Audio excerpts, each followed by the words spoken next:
Malolau malia ho eiki malelei e tonga hono kotoa. Whiawhia ki utalitalelei ki mautolu ki o mo uniongo ngō mo letio ka umaafa ki televisa ni tonga ki he hawani. Makai ko ia ki he ngahi ulu iongongo. Whailonga i he tahini Princess Kalauni ai tohi maka whakatoka ki he talanga aue ma ai kakai whewhine uanoa waono uanoa wahiwa. Kakato kotoa ngai hopotangi ka whahufunga whalea lea i he ahoni ake whakaosi ake ai hopo i he tangi a etua te lavulavu mo i tokon pale miata ki tāwiri a mi Latu. Pea lolotonga whakahoko e ngāwe e puli anga tonga ki he tuunga o ki ai a tonga ni whikau ake mo i ahi e siaina e nau tau iwi whaato mi he potu tahe Pasifiki e ngahi aho ko maliwatu. E te iai pe me ngahi talanoa ki he anayange whatamu i wakai ki whamumitaha mi he malai o sipoti kai umaafo ki whamatala ea. Ka koe wakai lewa eni ki whai kiki ko au sanoli tātu i vai. Kuolu wātu ki e tahini Princess Kalauni si nai takala ai tohi whawhanua ma ai kakai whewhine koe maka whakatoka ki he talanga aue ma ai kakai whewhine wanoa waono wanoa wahiwa. Koe tumutumu ia oiola ai uloa ki whono whawhanua kakai whewhine ne whakahoko i tongani i he uike ko osi. Whai ki talanoa ko iai ki hawani pia mawai whanua tō Paula. Ko Honolulu tu ini e tohi maka whakatoka ki he talanga aue ma ai kakai whewhine ki he tahine Princessi Sinai Takala. Ko e tohini ko ne kātoi ai e ngāhi ka veinga te whito e tahaua o tokanga lai taha ki ai kakai whewhine i tongani. He lia ai ngā aue pa mo e savea ni whahok he senta ngā aue ma ai kakai whewhine me lo ngā i whānau. Peko WCCC ki ono tānaki ai ngāhi uni whamatala i he tau kakatoi ua mo e ahu e tolu ni whahoko ai e whatafa histoliani ki ono whatu o e tohi maka whakatoka ki e talanga aue ma ai kakai whewhine wanoa waono wanoa wahiwa. I he whamatala ngā aue a soana pongi me i he kautahani ai WCCC nā ne whahai ni whiunga mo i kakai whewhine toko ni mawhi i tongani ne kau i hono whatu o e tohini mo tānaki me ai e ngāhi whamatala ki he tohi maka whakatoka koini. Pea kua mau whakalea whakatonga ai tohini, ko e tohi maka whakatoka ki talanga aue ma ai kakai whewhine, wanoa waono ki wanoa wahiwa.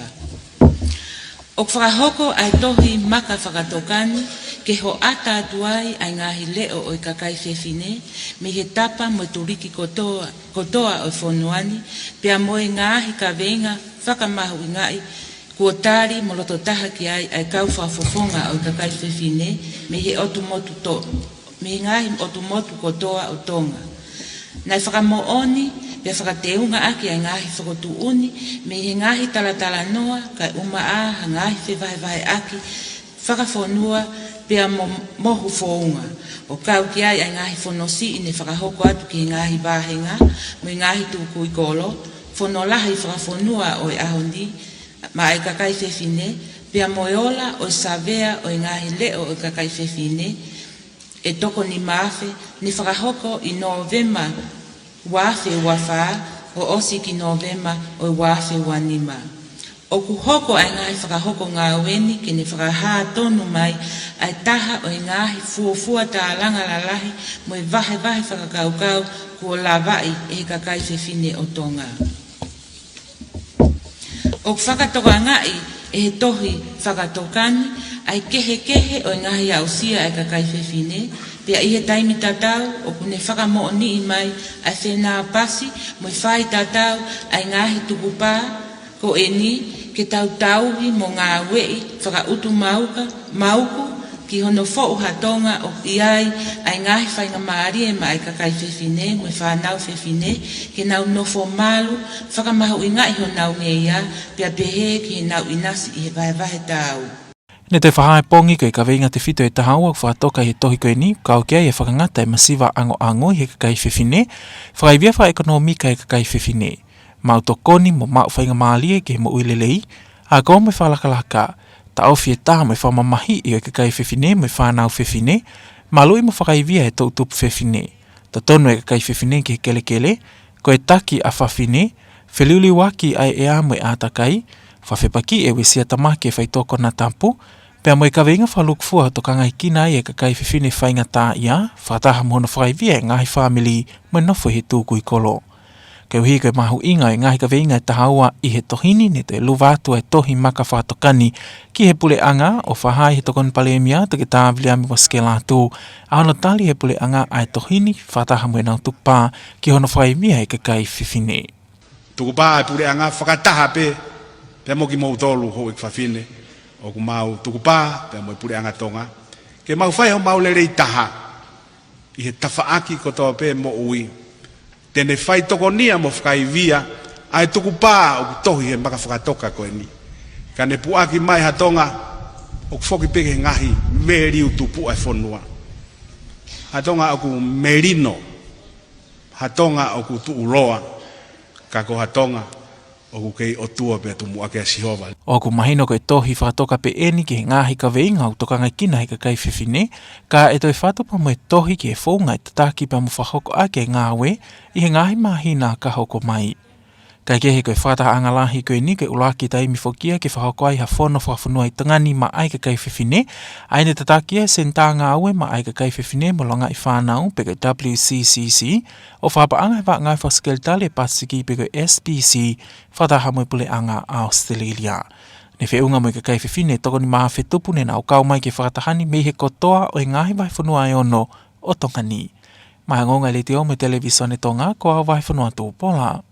I e whamumuitaha me ngai hopotangi. O ka manaki ke tāla tūtuuni e hopotangi, ai minista mālolo e tua te lavulavu pe me tokon palemia, ka koe whawhawhunga kakai o wawau tahaono, to ke tā William Latu i he whalaite o wikeni.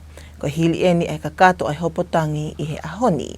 Ko tangi ko ni nei whakahuatua e lavulavu hili a eni tai whia māli e ki he ola me tūtuuni e whakamaulahi leo leo Lisa Petilangi ki he hopo whikau ake me mau i ai lau whili whalealea. Nā e whakahuatu e lavulavu a eni ngahi makatunga lalahi e hiwa a eni tangi.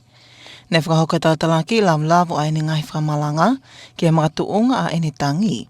Ai ne kau ke ai a ene tai whia mālia ki he tūtuuni whakamaulahi leo leo, whikau aki mo i kai ke tāli a ene ngahi uhinga e tolo, ne whakahua atu ki hopoko e ni i he whakamau angalahi.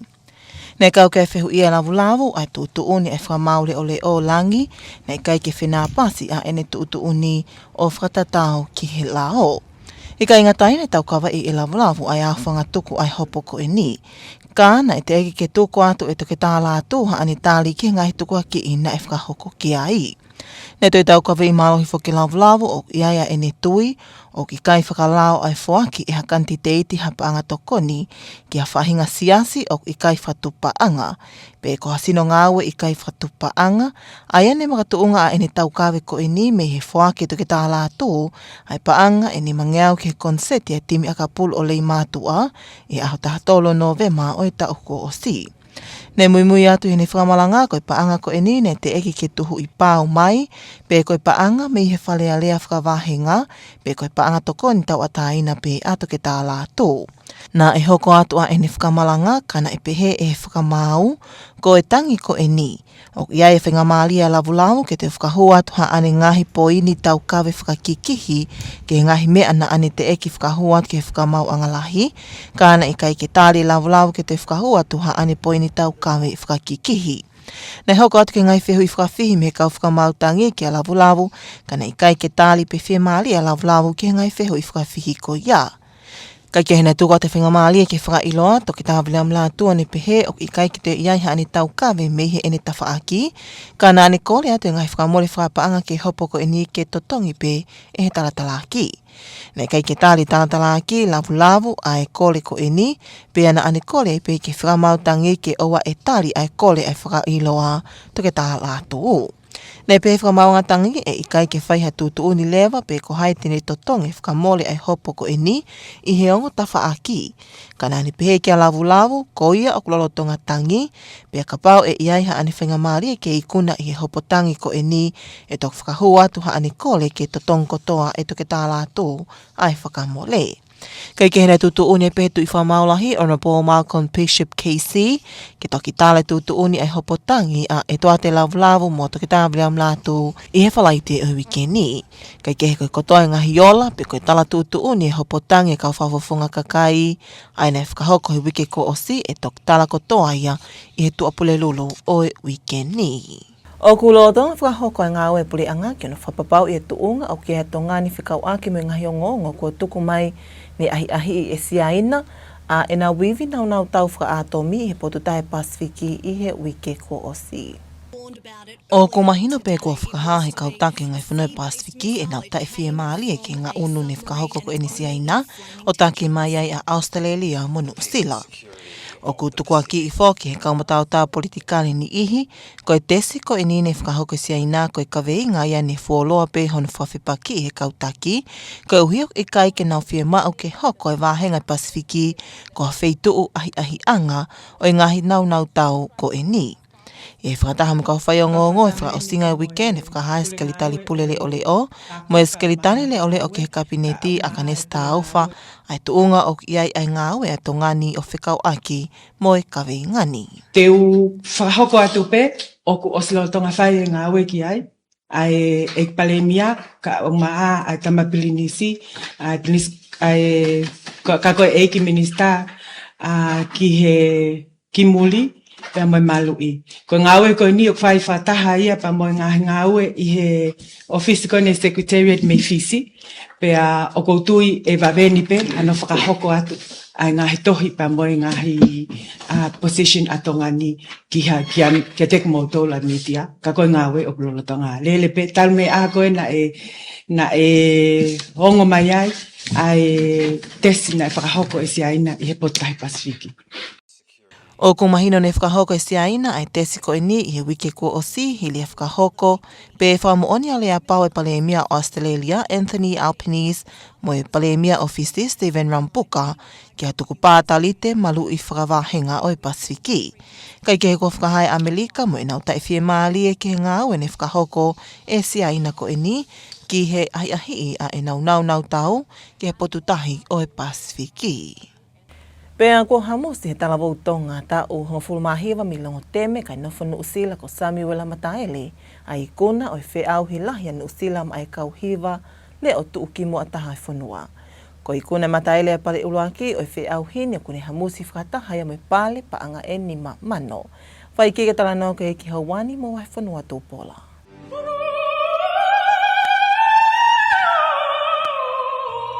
Ko hono hamusi ene Mataele e pale uluanki lolo tonga e whainolo ne whahoko i welinga toni whansinga o i wiki. Ai ne whaari ali ai he toko ono me he toko tolungi au tup whakatoa ne kawatu ki he whiau hilahi kuni. I li poti ko tuk maipe me ngahi kautaha ngongo a Nu'usila ko i whiau i hiwa leo lai taha eni a Nu'usila pe aku veipa ia i he kau helo he musika i he whanua. Ko i kuna e Mataele e paleni hilia ni teu lahi talu mene KCE i hono pautolo aki hono taleni ti hiwa i e solo ki ha whiau hilahi peheni. Une lotonga ko e Universite o Aukalani ki hono matai tohi musika pea ko ene i kuna ko ene e pale o kune toi oangi ai ngahi whainga mahalie o kulelei mo lahi ange ki hono pautolo aki hono taleni ti. Ka kehene toki ua hake ki a Mataele ai whine muita ua tolu mo i pale pa anga e ua mano pea toktolo e matapule ta ua hiwa mo i pale pa anga e taha mano ni mawhi. Kua tau whuki fitnoa hono whahoka e whiau i lahini pea ni o siai pea e kautonga ne nau i kuna e whiau hi ni ka wai e matapule tonga solo te noa iloa ko Filipe Manu i he ta ua noa ua.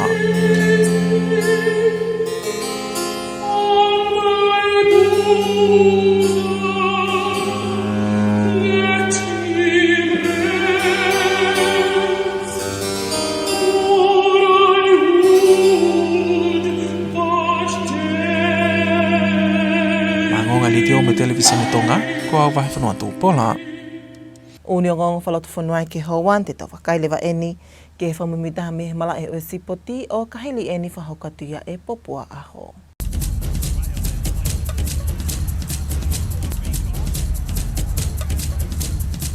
Me he mala e o sipoti. Na e ikuna he lia hona Old Boys, ai fōfua whiauhi ki he sila mo i pāne pa angai tolu wawhe, o ina vei pā mo i Marist Up for All. Ko e konga ini e whakataha whiawhia e ka wako tutuko ni a hona mo saineha, aina kātonga i he wike ko o si. Ne talitali lei he Marist e ni a hona Old Boys ki he malai wa inga o e kolisi Up for All, i he kamata ko ia ai wa inga. Ko e aho whakawhiawhia ini ki he ka wako tutuko e ako maulunga lia hona, i he ikuna ko ia lia hona Old Boys ai fōfua whiau hini. hini.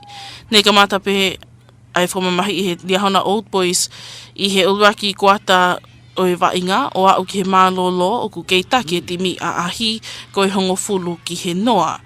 Ni ango nei tui whio mai he ango timi e kau helo helo mi he ngahi ka lapo Tongatapu, kai maali e he nai mahino i tau kei wainga ai e ki waka Old Boys hono tuhutuhani ai wainga kai whaiva e ne tau tua aha.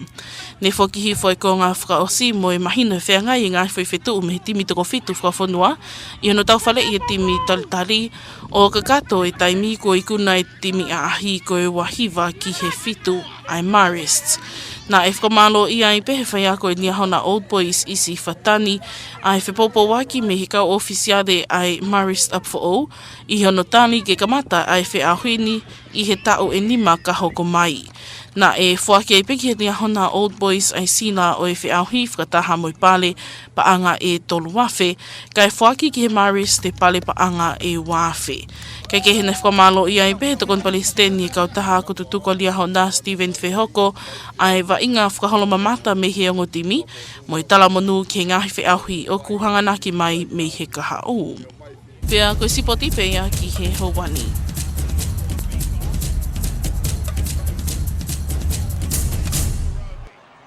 Pea kimo a pea tau mawai, tau te wakai pehe ni ki he ngahi ulu i ongo ngō. Whailonga i he tahini Princess Kalauni ai tohi maka whakatoka ki he talanga aue ma ai ka kaiwhewhine ua noa waono, ua noa ua hiwa. Ka katoko toa ngai hopotangi ka whahufonga whalea lea i he ahoni, ake whakaosi aki ai hopo i he tangi a etua te lavu mo i tokon palemia to ki tāwili a mi Latu. Pea lolotonga whahoko e ngā ue puli anga Tonga, ke tuunga o ki ai a Tongani whikau aki mo ahi ahi e siaina e nau tau iwi whaato mi he potu tahe Pasifiki e ngahi aho ko maliwatu. Pea mo i ka kātu e piha mo uni o ngongo i nea whātonga me letio na uma Afrika Television e Tonga ke howani. Pea mo i ai whaamu na ia utono atu ki lutu whare ai Tonga hono kotoa. Whamalo i te tau kei whia mai ko asnoli tatu i vai ka mōmea.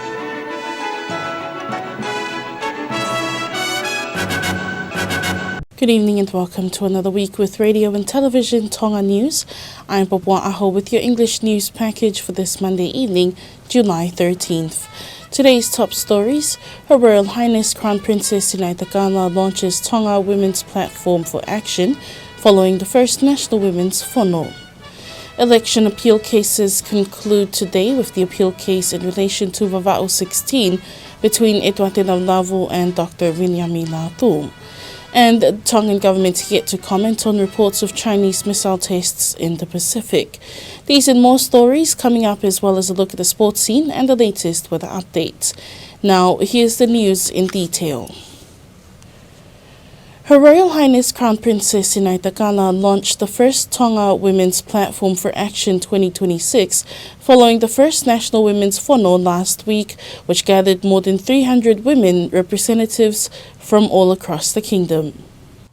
The Tonga Women's Platform for Action 2026 sets out 12 key priority issues identified by women across Tonga as the matters of greatest concern.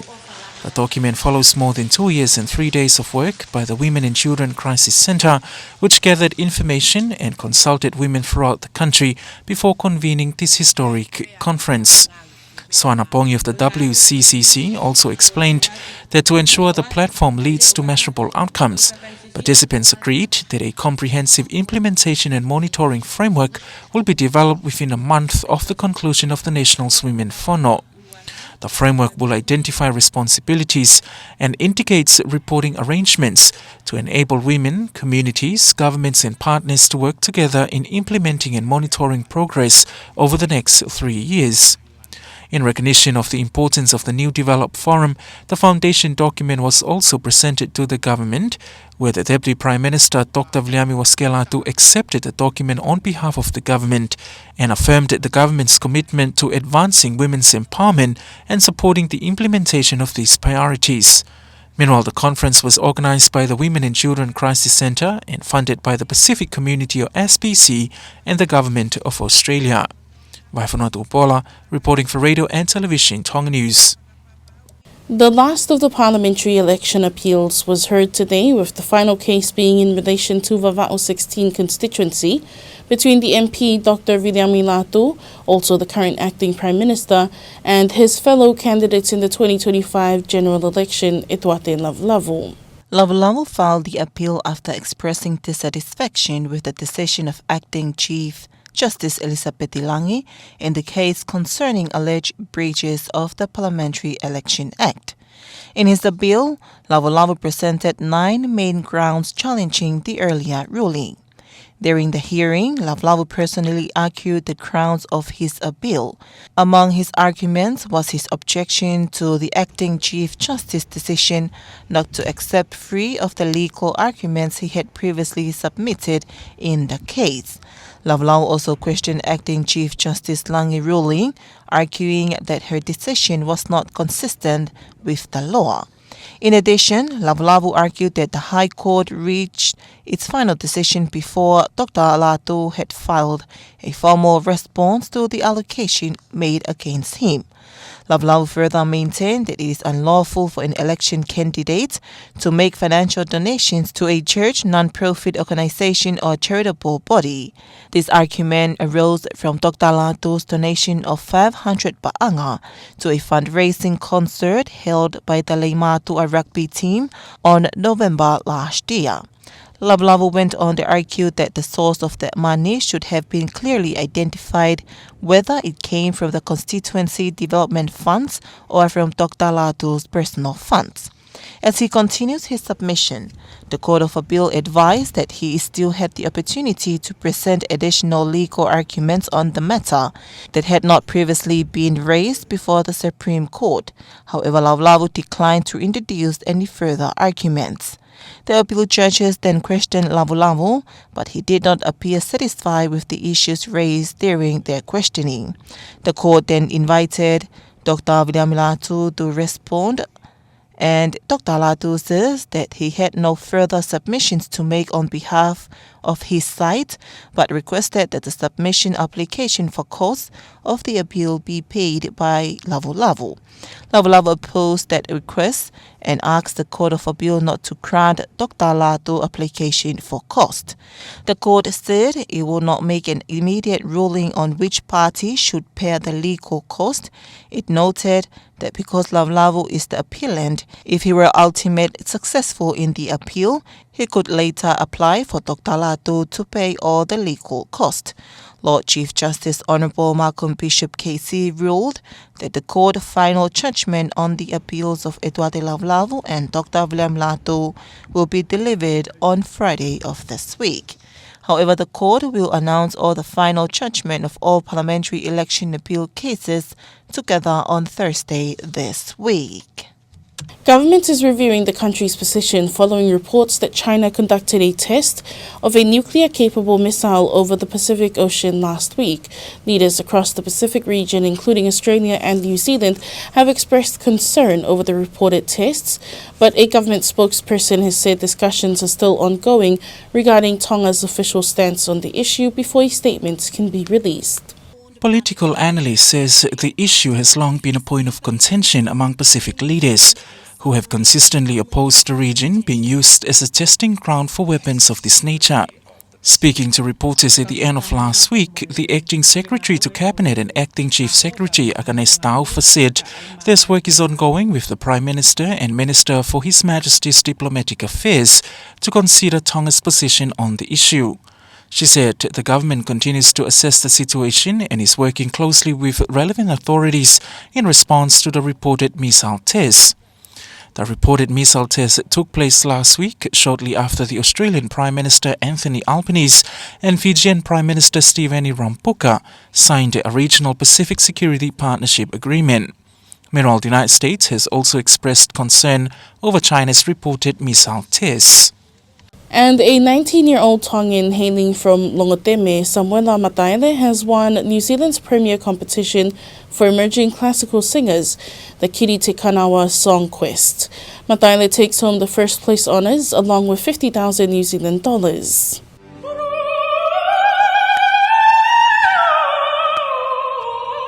The grand finale was held in Wellington over the weekend. where 6 finalists performed after being selected from a field of more than 300 entrants. According to New Zealand media reports, the Kiri Te Kanawa Songquest is the country's most prestigious competition and is highly respected by leading figures in New Zealand's music community. Mataele Held is one of New Zealand's most promising young singers and has earned multiple competition prizes. He is currently studying music and psychology at the University of Auckland. The runner-up was 23-year-old soprano Sarah Milahem from Tauranga, who won $20,000. Meanwhile, Samuel Downes, a 29-year-old Auckland tenor, came third and took home $15,000. The competition has now been held for 70 years, with Tongans have previously won the title, including Tongan tenor Felipe Manu, who won the competition in 2022.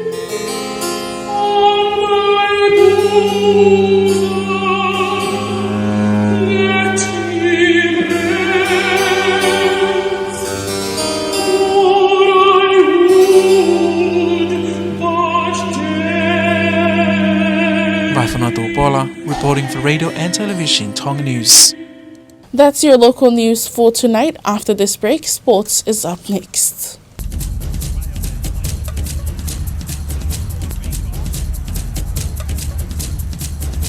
Welcome back in sports.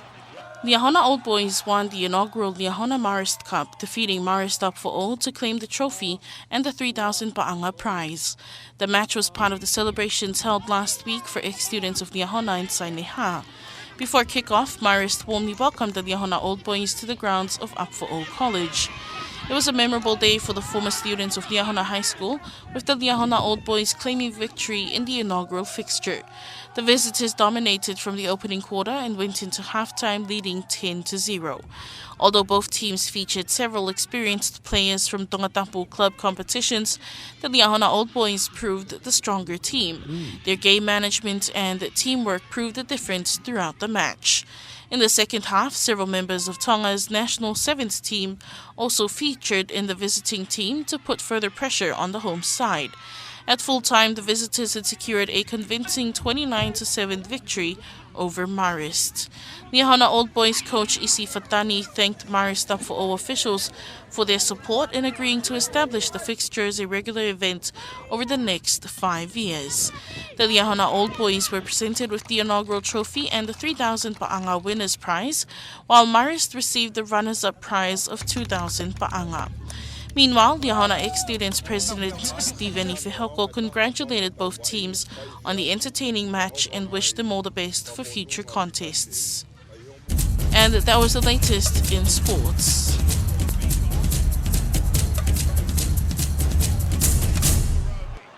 But before we part, here's a final look at tonight's top stories. Her Royal Highness Crown Princess Tonga launches Tonga Women's Platform for Action following First National Women's Whono. Election appeal cases conclude today with the appeal case in relation to Vava'o 16 between Etuate Lavlavu and Dr. Viliami Latu. And the Tongan government yet to comment on reports of Chinese missile tests in the Pacific. That's your news package for this Monday evening, July 13th. Join us again tomorrow for the latest local and sports news and weather updates. Now, from myself and the Radio and Television Tonga News team, thank you for joining us. Have a good evening.